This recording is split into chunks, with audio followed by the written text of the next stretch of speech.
వీక్షకులందరికీ నమస్కారం. నవంబర్ మాసమందు మీ రాశి వారికి ఏ విధమైనటువంటి గ్రహస్థితి ఉన్నది? ముఖ్యంగా నవంబర్ మాసము చాలా కీలకమైనటువంటి మాసం.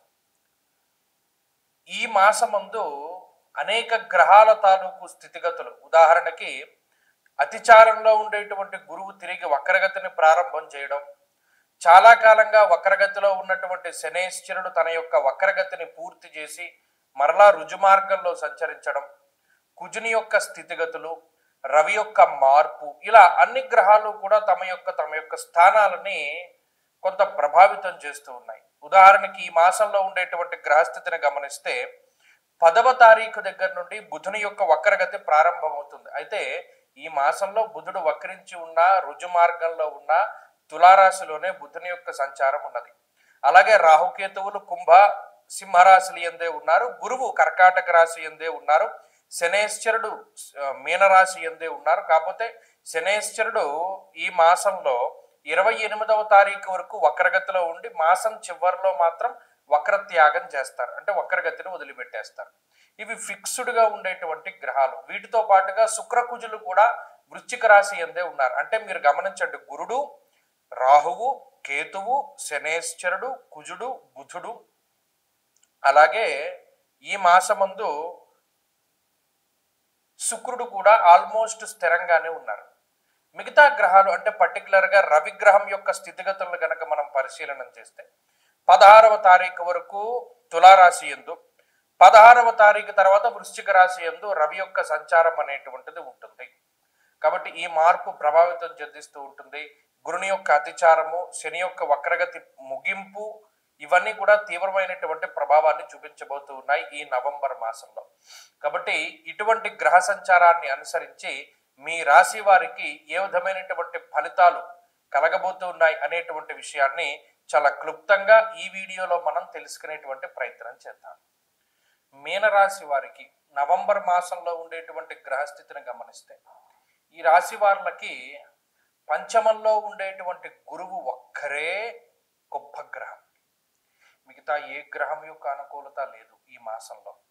అష్టమ స్థానస్థిత గ్రహాలు, నవమ స్థానస్థిత గ్రహాలు అన్నీ అక్కడే ఉన్నాయి. కుజుడు కానీ, బుధుడు కానీ, శుక్రుడు కానీ, రవి కానీ, కేతువు కానీ, రాహువు కానీ, శనేశ్వరుడు కానీ ఏ గ్రహము కూడా అనుకూలించేటువంటి స్థానాల్లో లేరు. ఒక గురుబలం. గత మాసంలో కూడా అదే చెప్పుకున్నాం. అక్టోబర్ 18 తర్వాత మాత్రమే మీనరాశి వారికి ఏదైనా ఒక జీవనం ఉంటుంది, తప్పితే ఆ లోపు ఏ విధమైనటువంటి అనుకూలత లేదు. అక్టోబర్ 18 దాటాక చాలా మంది నాకు ఫోన్ చేయడం జరిగింది. గురుగారు, మేము మీనరాశి వాళ్ళం, చాలా ఇబ్బందులు పడ్డాం, చాలా అనారోగ్య సమస్యలు వచ్చాయి, చాలా ఆర్థిక ఇబ్బందులు వచ్చాయి, చాలా కుటుంబ సమస్యలు వచ్చాయి, ఉద్యోగ సమస్యలు వచ్చాయి. 18 దాటిన తర్వాత ఇమీడియట్ గా మాకు మంచి జరిగింది అని చెప్పినటువంటి వాళ్ళు చాలా మంది ఉన్నారు. నిజంగా చాలా ఆనందపడ్డాను. ఎందుకంటే ఇప్పుడు మా వృత్తి ఎలాంటిది అంటే ఎవడైనా బాధతోనో చెడు జరిగితేనో నెగిటివ్తోనే ఎక్కువ మంది వస్తారు. అలా కాకుండా మాకు మంచిగా జరిగిందండి, మీరు చెప్పిన విషయం ఈ గురుడు మార్పు వల్ల మాకు మంచి జరిగింది అని పాజిటివ్గా చెప్పినప్పుడు మాకు ఇంకా ఉత్సాహం వస్తుంది, ఇంకా రీసెర్చ్ చేయాలని అనిపిస్తూ ఉంటుంది. ఎందుకంటే ఎప్పుడు నెగిటివే చెప్పారనుకోండి, పాజిటివ్ జరగట్లేదేమో అనేటువంటి ఆలోచన ఉంటుంది. కానీ ఇప్పుడు అలా చెప్పట్లేదు. కొంతమంది ఏమంటే మాకు పాజిటివ్గా జరుగుతోంది అని చెప్తున్నారు. అది చాలా ఆనందించదగ్గ విషయం. ఇక ఈ మాసంలో కూడా అంతే. మిగతా గ్రహాలన్నీ ప్రతికూలంగానే ఉన్నాయి. రవి కానీ, బుధుడు కానీ, శుక్రుడు కానీ, కుజుడు కానీ, రాహువు కానీ, శనేశ్వరుడు కానీ, కేతువు కానీ అన్ని గ్రహాలు ప్రతికూలమే. ఒక చంద్రుడు నెలలో అప్పుడప్పుడు యోగిస్తూ ఉంటారు. తర్వాత గురుబలం. ఇవే ప్రధానమైనటువంటి బలాలు. ఎప్పుడైతే ఈ గురుబలం ఉన్నదో అనేక రకాలైనటువంటి అంశాల నుండి బయటపడేస్తుంది. ఇంకొక మంచి విషయం ఏమిటి అంటే ఈ ఉన్న గ్రహాలు ఏం ప్రతికూలమైన స్థానంలో లేవు. 9వ స్థానంలో ఉన్నప్పుడు అదేం ప్రతికూలమైన స్థానం కాదు, మిశ్రమమైనటువంటి స్థానం గోచార రీత్యా. అష్టమ స్థానము, అర్ధాష్టమము అంటే ఏదైనా ఇబ్బంది అనుకోవచ్చు, కానీ ప్రతికూలత ఏమీ లేదు, అది మిశ్రమము. కాబట్టి ఈ మిశ్రమ స్థానంలో ఉండేటువంటి గ్రహగతులు గురుబలం రావడం వల్ల అవి కూడా అంత ఇబ్బంది పెట్టకుండా కొంత తప్పుకుంటాయి. కాబట్టి ఇది ఒక ఊరటను కలిగించేటువంటి మాసం. మీనరాశి వారు చాలా జాగ్రత్తగా ఉండాలి. ఏదైనా ఒక పని చేయాలి అంటే త్వరితగతిని ఈ నెలలోనే చేసేసుకోవాలి, తప్పితే మళ్ళీ అవకాశం ఉండదు.